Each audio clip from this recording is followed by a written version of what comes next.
नमस्कार। Public India 9 AM संस्करण में आप सबका स्वागत है। आज 8 दिन बाद मैं वापस अपने 9 बजे के कार्यक्रम में आया हूँ। अवेलेबल नहीं था। उम्मीद करता हूँ कि आप सब लोग कुशल होंगे। आज हम लोग बात करेंगे वर्ल्ड इनइक्वालिटी लैब रिपोर्ट पर और कुछ दुष्प्रचार जो भारतीय समाचार पत्रों में दिया जा रहा है नौकरियों को और असमानता को कम करने का दर्शाया जा रहा है और ये भी बताया जा रहा है कि भारत में गरीबी घट रही है। इसकी सारी सच्चाई क्या है? ये पीआईबी की एक रिपोर्ट से हम अपनी आज बातचीत शुरू करेंगे और आपको विधिवत आगे लेकर चलेंगे। ध्यान से देखिएगा पूरा प्रोग्राम, क्योंकि मैंने रिसर्च करके ये प्रोग्राम जो है बनाया है। कई प्रमुख भारतीय समाचार पत्रों ने एक स्टोरी छापी है जिसमें दावा किया गया है कि भारत दुनिया का चौथा सबसे अधिक समान देश है। और मैं आपको वो पीआईबी की रिपोर्ट दिखाता हूं जिस पीआईबी की रिपोर्ट में इसको बताया गया है कि हमारा जो वर्ल्ड बैंक ने कंजम्पशन डेटा के हिसाब से हमें 28.8 से हमारा गिनी क्वेश्चन 2022-23 में 25.5 कर दिया है। यानी कि इंडिया जो है अब फोर्थ ग्लोबल रैंक करता है इनकम इक्वालिटी में गिनी स्कोर के हिसाब से 25.5 के। और एक्सट्रीम पुअर्टी जो है वो 2.3% से 2022-23 में ड्रॉप हुई है। ये वर्ल्ड बैंक की रिपोर्ट को पीआईबी ने रेखांकित किया है। और 171 मिलियन इंडियंस यानी कि 17 करोड़ भारतीयों को आउट ऑफ पॉवर्टी निकाला गया है 2011 और 2023 के बीच में। तो इस पर भी आज हम चर्चा करेंगे कि ये रिपोर्ट का मतलब क्या है और इस रिपोर्ट के असली मायने क्या हैं। जबकि 2019 तक भारत 2016 देशों में चौथे नहीं बल्कि 176वें स्थान पर था। आइए जाने कि ये गंभीर गलती गलत बयानी कैसे हो रही है। आर्थिक शोधकर्ताओं ने चेतावनी दी है कि मोदी के तीसरे कार्यकाल की शुरुआत में भारत में अमीर और गरीब के बीच का अंतर 2014 के पहले से काफी अधिक था और भी बढ़ गया है। एक रिपोर्ट में आपको दिखाता हूं। इस रिपोर्ट में आप देखिए किस तरीके से इंडिया की जो ग्रोइंग वेल्थ इनइक्वालिटी है वो बढ़ रही है। भारत में अमीर और गरीब के बीच का अंतर जो 2014 से पहले से काफी अधिक था और भी बढ़ गया है। विश्व असमानता प्रयोगशाला यानी कि वर्ल्ड इनइक्वालिटी लैब के एक नए अध्ययन से पता चला है कि भारत की आय और धन असमानता दुनिया में सबसे अधिक हो गई है, जो ब्राजील, दक्षिण अफ्रीका और संयुक्त राज्य अमेरिका से भी बदतर है। लेकिन मोदी जी का अभियान जो है वो केवल धार्मिक ध्रुवीकरण पर ध्यान देता है और 2014 में आर्थिक वादों से बहुत दूर है। 2024 के इलेक्शन में आपने देखा कि मोदी ने विपक्ष कांग्रेसी पार्टी पर भारतीय मुसलमानों को राष्ट्रीय संसाधनों का पहला अधिकार देने का साजिश रचने का आरोप लगाया और जाहिर तौर पर मुसलमानों को घुसपैठिया तक करार दिया। इन अध्ययनों से यह भी पता चलता है कि यदि शीर्ष 1% के पास राष्ट्रीय आय का पांचवा हिस्सा है तो शीर्ष 10% यानी कि टॉप 10% के पास लगभग 60% है। स्वतंत्रता के बाद यानी 1947 के बाद के वर्षों में शीर्ष 10% के लिए यह आंकड़ा 1982 में 30% तक गिर गया था, जो कि पहले ग्राफ में मैंने आपको दिखाया। और वो फिर जो है धीरे धीरे 60% तक पहुंच गया। 1982 में 30% तक गिर गया, जो विशेषकर 1991 के उदारीकरण उपायों के बाद बढ़ गया। शीर्ष 10% के पास देश का लगभग 65% संपत्ति अब मौजूद है। जो मिडिल क्लास है, जो मिडिल 40% है, वो भारत की राष्ट्रीय आय के हिस्सेदारी में 1980 के दशक के शुरुआत में 45% से गिरकर 2022 में लगभग 27% हो गया है। तो ये जो फिगर्स हैं 1982 से लेकर 2022 के अगर आप देखें तो मिडिल इनकम ग्रुप की इनकम जो है वो 40% के ऊपर से घटकर 30% के नीचे पहुंच गई है। लो इनकम ग्रुप जो कि बॉटम 50% है वो 10% से भी नीचे चला गया है और जो टॉप 10% है वो 60 से 65% पर चला गया है। ये असल खबर जो ग्रोइंग इनइक्वालिटी की है वो इसमें ये है। तो जाहिर तौर पर यह पूछा जाना चाहिए कि इस तरीके से पीआईबी की जो रिपोर्ट आई है उस रिपोर्ट में और इंडिया की इनइक्वालिटी रिपोर्ट में यह फर्क क्या है, इस पर भी हम आप चर्चा करेंगे। अगर आप इस अवधि में राष्ट्रीय आय की हिस्सेदारी 23% से गिरकर 25-15% भी मान लें, जो लोअर 40% की 50% की हुई है, तो सबसे अमीर 10,000 भारतीयों की औसत आय 480 मिलियन रुपीस यानी कि 4 करोड़ 80 लाख रुपए, अगर डॉलर अनुपात में करें तो 5.7 मिलियन डॉलर प्रतिवर्ष है, जो भारतीयों की औसत आय से 2000 गुना अधिक है। क्योंकि पर कैपिटा जो आय है जीडीपी के हिसाब से, अगर पॉपुलेशन का देखें तो $2400 है। पर जो हमारे टॉप 10,000 लोग हैं, उनकी आय 4 करोड़ 80 लाख रुपए है। जब 1991 में भारत की अर्थव्यवस्था उदार हुई थी, तब उसमें $1 अरबपति थे, मुकेश अंबानी, जबकि विश्व में 240 अरबपति थे। नए अध्ययन के अनुसार 2011 में यह संख्या बढ़कर 52 हो गई और फिर 2022 में 162 हो गई। तब से यह संख्या 2024 के लिए हुरन ग्लोबल रिच लिस्ट के अनुसार 271 तक बढ़ गई है, जो केवल चीन और अमेरिका के बाद तीसरे स्थान पर है।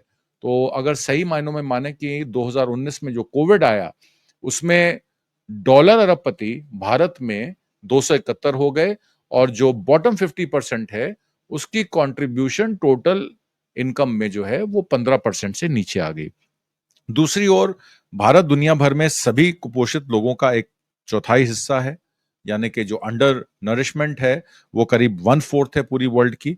और 2023 के वैश्विक स्वास्थ्य सूचांक भूख की गंभीरता पैमाने पर 100 में से 28.7 अंक प्राप्त किए हुए हैं, यानी कि 2019 और 2021 के बीच लगभग 307 मिलियन 30 करोड़ लोग भारतीयों में गंभीर खाद्य असुरक्षा, खाने के लिए पर्याप्त न होने का अनुभव कर रहे हैं, जिसमें 80 करोड़ लोगों को सरकार फ्री राशन दे रही है, जबकि वो कितने लोगों को पहुंच रहा है उसका कोई डेटा ऑडिट अभी तक नहीं हुआ है। 224 मिलियन लोग, यानी कि 22.4 करोड़ लोग पुरानी भूख से प्रभावित हैं अभी भी। और जो ये वर्ल्ड इनइक्वालिटी लैब की रिपोर्ट है, वो भारत की बढ़ती असमानता के अन्य संकेतकों को भी दर्शाती है। ये अन्य शोध का हवाला देती है, जो दिखाती है कि कैसे केवल 1% भारतीय देश में 45% जो फ्लाइट हैं वो लेते हैं, 2.6% भारतीय म्यूचुअल फंड में निवेश करते हैं और 6.5% भारतीय सभी डिजिटल भुगतानों के 45% के लिए जिम्मेदार हैं। तो कितनी इनइक्वालिटी है कि 45% जो यूपीआई पेमेंट्स हैं या ऑनलाइन पेमेंट्स हैं, वो मात्र 6.5% लोग करते हैं, म्यूचुअल फंड में निवेश 2.6% लोग करते हैं और सिर्फ 1% भारतीय ऐसे हैं जो 45% जो फ्लाइट्स हैं उनका इस्तेमाल करते हैं। 2024 में प्रकाशित the rise of the billionaire Raj में किए गए शोध से यह पता चलता है कि देश में आय असमानता वास्तव में ब्रिटिश शासन के दौरान की तुलना से भी बदतर हो गई है। यह अध्ययन में सहलेखक न्यूयॉर्क विश्वविद्यालय के अबुधाबी परिसर के Nitin Kumar Bharati, Harvard Kennedy School के लूकास चांसल और थॉमस पिकेटी के साथ साथ पेरिस स्कूल ऑफ इकोनॉमिक्स के अनमोल सोमांची हैं। 1930 के दशक में के अधिकांश समय में जब अंग्रेजों ने भारत पर शासन किया था, जिसे साम्राज्य के रतन के मुकुट के रूप में जाना जाता है, सबसे अमीर 1% के पास राष्ट्रीय आय का 20% से थोड़ा सा अधिक हिस्सा था। द्वितीय विश्व युद्ध के दौरान यह हिस्सा गिर गया, जो 1940 के दशक में अधिकांश समय में 10% से थोड़ा अधिक तक पहुंच गया और 1947 में लगभग 12.5% हो गया जब भारत को स्वतंत्रता मिली। 1960 के दशक में अंत में ये वही रहा और जब भारत में तत्कालीन प्रधानमंत्री इंदिरा गांधी के तहत मोटे तौर पर समाजवादी कदमों के श्रृंखला को लागू किया यानी इंडस्ट्रियलाइजेशन किया, अन्य कदमों के अलावा औपचारिक रियासतों के मुआवजे यानी कि प्रिवी पर्स को खत्म करना और भुगतान को समाप्त करने के बाद बैंकों का राष्ट्रीयकरण किया, शीर्ष 1% को राष्ट्रीय आय हिस्सा 1982 तक लगभग 6% तक गिर गया। उस समय जो है इनकम डिस्ट्रीब्यूशन हुई, उस समय पे नेशनलाइजेशन हुआ बैंक्स का, औद्योगिकरण का, और उससे जो है मिडिल क्लास का उदय होता है 1980 से। 1991 में जब भारत ने अपनी अर्थव्यवस्था को उदार बनाया तो चीजें बदलने लगी। में सदी के अंत तक 1% लोगों के पास भारत की आय का 15% से ज्यादा हिस्सा था। 2014 में जब मोदी सत्ता में आए तब तक ये आंकड़ा 20% को पार कर चुका था और 2022-23 तक ये अभूतपूर्व 22.6% तक पहुंच गया। भारत की तेजी से बढ़ती अर्थव्यवस्था, इसका सकल घरेलू उत्पाद यानी कि जीडीपी सालाना 7% से अधिक की दर से बढ़ रहा है, लेकिन अंतर को बढ़ाता हुआ प्रतीत होता है। 1961 में जब शोधकर्ताओं ने अपना विश्लेषण शुरू किया था, तब शीर्ष 1% के पास राष्ट्रीय संपत्ति का 15% से भी कम हिस्सा था, जब इसका हिस्सा 40% से अधिक है और अब तो 60% से भी ज्यादा हो गया है। मैसेच्यूसेट्स हम हर्स्ट विश्वविद्यालय के विकास अर्थशास्त्री ज्योति घोष का दावा है कि ये वही मतदाता हैं जो 2014 तक भ्रष्टाचार, आर्थिक ठहराव, बेरोजगारी, खराब आजीविका, अपर्याप्त सार्वजनिक सेवाओं जैसे प्रमुख आर्थिक मुद्दों को संबोधित कर रहे थे। लंदन के एसओएएस विश्वविद्यालय की अर्थशास्त्र विभाग की वरिष्ठ व्याख्याकर्ता सुरभि केसर का आज एक आर्टिकल आता है वायर में, जिसमें वो कहती हैं कि भारत एक अत्यधिक असमान देश है। और जो रिपोर्ट उन्होंने दिखाई उसमें ये हवाला देते हुए कहा कि वर्ल्ड बैंक का जिस तरीके से व्याख्यान पीआईबी ने किया है वो बिल्कुल गलत है, और उसके वो साक्ष्य भी प्रस्तुत करती हैं। वो किस तरीके से कहती हैं कि बड़े पैमाने पर पुनर्वितरण यानी कि रीडिस्ट्रीब्यूशन के लिए एक आवश्यक हस्तक्षेप जिसमें अमीरों पर कर लगाना शामिल है, तत्काल अब आवश्यक हो गया है।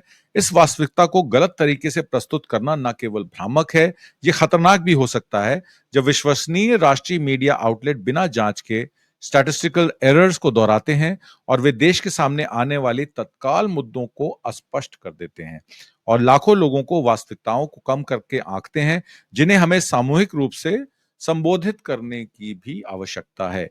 ये दावा प्रेस सूचना ब्यूरो यानी कि पीआईबी की विज्ञप्ति पर आधारित है, जिसमें विश्व बैंक के संक्षिप्त विवरण को गलत तरीके से पढ़ा गया है। दुर्भाग्य से कई मीडिया हाउस ने बिना किसी तथ्य जांच और डेटा जांच के इस कहानी को चलाया है। विश्व बैंक के संक्षिप्त विवरण में यह लिखा है कि भारत का, मैं आपको वो रिपोर्ट दिखा देता हूं जिसमें ये लिखा हुआ है, और वो रिपोर्ट ये कहती है कि भारत का उपभोग आधारित गिनी सूचकांक 2011-12 में 28.8 से बढ़कर 2022-23 में 25.5 हो गया। हालांकि डेटा सीमाओं के कारण असमानता को कम करके आंका जा सकता है। इसके विपरीत विश्व असमानता डेटाबेस 2004 में 52 गिनी से बढ़कर 2023 में 52 तक आय असमानता दिखाता है। वेतन असमानता उच्च बनी हुई है। 2023-24 में शीर्ष 10% की औसत आय निचले 10% की तुलना में 13 गुना अधिक है। पीआईबी 25.5% का आंकड़ा चुनता है जो उपभोग असमानता को मापता है, और इसका उपयोग भारत की तुलना अन्य समान देशों से करने के लिए करता है जिनकी रैंकिंग आय असमानता पर आधारित है। यह एक बुनियादी और महत्वपूर्ण सांख्यिकी यानी कि स्टैटिस्टिकल एरर है। वे भारत की उपभोग असमानता गिनी 25.5 की तुलना अन्य समान देशों की आय असमानता से कर रहे हैं। भारत की आय असमानता 62 है। जो मैंने आपको रिपोर्ट में दिखाया, जो लिखा है वो एक्चुअल फिगर जो है वो 62 है, जिसको गलत तरीके से दिखाया जा रहा है। देखिए पीआईबी क्या करता है, जिसे अखबार उठाकर छाप देते हैं। पीआईबी कहता है कि भारत आय असमानता में चौथे स्थान पर है, जो कि सही नहीं है, और फिर सबूत के तौर पर उपभोग असमानता का ग्राफ में दिखाता है। ये गलत बात है। भारत की आय असमानता और ये दुनिया की सबसे असमान देशों में से एक है। उपभोग असमानता हमेशा सभी देशों की आय से कम होती है। इसलिए भारत की खपत की तुलना दूसरों की आय से करना सेब और संतरे की तुलना करना जैसा है। ये तो सभी देशों की आय की तुलना करें और भारत इस मामले में सबसे असमान देशों में से एक है, या फिर दूसरों के लिए खपत भी पर्याप्त प्राप्त करें। आमतौर पर देशों के लिए आय असमानता से कम है। मैं आपको एक और रिपोर्ट दिखाता हूं। इस रिपोर्ट में आप अगर ग्राफ देखेंगे तो बॉटम 10, 50% जो है वो लगातार गिरते हुए 10 और 15% के बीच में है, जबकि सबसे अमीर 10% जो है वो 65% भी क्रॉस कर गए हैं। ऐसा इसलिए है क्योंकि अमीर अपनी आय का एक बड़ा हिस्सा बचाते हैं, इसलिए खपत यानी कि कंजम्पशन चाहे जितनी भी असमान हो, कम से कम आय से अधिक समान दिखती है। एक उचित तुलना या भारत की आय असमानता की तुलना अन्य देशों की आय गिनी से करनी होगी, या भारत की खपत असमानता की तुलना अन्य देशों की खपत गिनी से करनी होगी, जो कि विश्व देश के संक्षिप्त विवरण प्रदान नहीं करता है। तो आप कंजम्पशन पैटर्न को कंजम्पशन पैटर्न के ही कंपैरेटिवली कर सकते हैं, ना कि आय की असमानता के। तो और दूसरी तरफ जो रिपोर्ट पीआईबी में आई है, उसमें उन्होंने ये भी कहा है कि इंडिया की जो एक्सट्रीम पॉवर्टी है, जो गरीबी है, वो अगर हम $2.15 से आंकें यानी कि $1.85 का है, तो लगभग ₹200 प्रतिदिन से आंकें, तो भारत में गरीबी 2011-12 के मुकाबले 16.2% से 2.3% 2022-23 में हो गई है। और इसका सारा श्रेय जो है पीएम जनधन योजना, जिसमें 55 करोड़ नए अकाउंट खोले गए, हालांकि उन अकाउंटों में पैसा कितना है इस पर कोई बात नहीं करता। आधार और डिजिटल आइडेंटिटी, जिसमें कहा जाता है कि आधार जो है वो एक यूनिक डिजिटल आइडेंटिटी बनाता है, जिसमें 142 करोड़ लोग जुलाई 3, 2025 में इशू हो चुके हैं। 142 करोड़ लोगों के पास आधार कार्ड है, और जिसके बेसिस पर अब वोटर लिस्ट पे बिहार में भी चेंज करने की बात की जा रही है, और ये वेलफेयर डिलीवरी सिस्टम को उपयोगी बनाता है। तीसरी बात जो सरकार कहती है वो डायरेक्ट बेनिफिट ट्रांसफर में उन्होंने क्यूमुलेटिव सेविंग्स जो है 3.5 लाख करोड़ की अचीव की है मार्च 2023 तक, जिसमें एफिशिएंसी और स्केल इंप्रूव हुआ है। वो कहते हैं कि आयुष्मान भारत में 5 लाख तक के इलाज में जुलाई 2025 तक 41.34 करोड़ आयुष्मान कार्ड्स इशू हो चुके हैं, जो 32,000 इम्पैनल्ड हॉस्पिटल्स को सपोर्ट करते हैं। और इसके अलावा आयुष्मान वय वंदना योजना, जिसमें 70 साल के ऊपर लोगों को फ्री कवरेज 5 लाख रुपए तक दी जाएगी। और आयुष्मान भारत डिजिटल मिशन में ये कह रहे हैं कि 89 करोड़ हेल्थ अकाउंट क्रिएट होंगे, जो इंडिविजुअल्स के हेल्थ सर्विसेज को मैप करेंगे।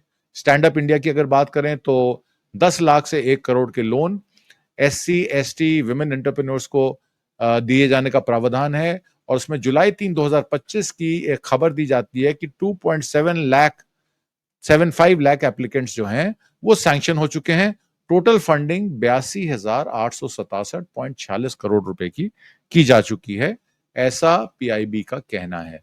और आखिर में उन्होंने प्रधानमंत्री गरीब कल्याण अन्न योजना में कोविड-19 पैंडेमिक के बाद से 80.67 करोड़ लोगों को फ्री 5 किलो राशन देने की बात की है। और PM विश्वकर्मा योजना में आपने जुलाई 2025 तक 29.95 लाख इंडिविजुअल्स को रजिस्टर किया है, जो अपनी लाइवलीहुड कमाने के लिए रूरल और सेमी अर्बन एरियाज में कार्यरत हैं। तो ये PIB की रिपोर्ट है। हालांकि विश्व असमानता डेटाबेस के अनुसार अन्य देशों के साथ तुलनीय भारत की असमानता सूचकांक 61 2019 और 23 में भी ज्यादा था। और जैसा कि विश्व बैंक की संक्षिप्त विवरण में भी कहा गया है, 1990 के दशक से यह असमानता लगातार बढ़ रही है, जिसमें भारत को अत्यधिक असमान देश बना दिया है। सूचकांक जितना अधिक होगा, असमानता उतनी ही अधिक होगी। आय गिनी के मामले में वे कितने समान हैं, इसके आधार पर देश की रैंकिंग करने पर हम पाते हैं कि भारत 2019 में कुल 2016 देशों में से 176वें स्थान पर था, जबकि 2009 में इसकी रैंक 115 थी, जिससे समय के साथ अन्य देशों में सापेक्ष ये बहुत अधिक असमान होता जा रहा है। विश्व असमानता डेटाबेस के अनुसार भारत के लिए धन असमानता गिनी सूचकांक और भी अधिक है, और 2023 में 75 और 2019 में 74 स्थान पर है। PIB रिपोर्ट ने विश्व बैंक के लेख की वो कहानी का हिस्सा चुना है जो इसे पसंद आया है, अंतर्राष्ट्रीय तुलना करने के लिए इसे गलत तरीके से प्रस्तुत किया है, और जो इसे पसंद नहीं आया उसे छिपा दिया गया है। आंकड़े जो बताते हैं उससे ज्यादा छिपाते हैं। जैसे वर्ल्ड बैंक से लिया गया हिस्सा भी पूरी तरीके से सही नहीं है। विश्व बैंक का संक्षिप्त विवरण भारत का उपभोग आधारित गिनी सूचकांक 2011-12 से 28.8 से बढ़कर 2022-23 में 25.5 हो गया।